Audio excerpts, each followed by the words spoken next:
Welcome back to another technical deep dive here in the debug zone.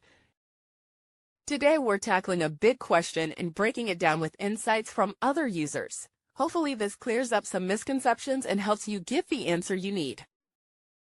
So buckle up, stay a little curious, and let's jump right in.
And that's a wrap.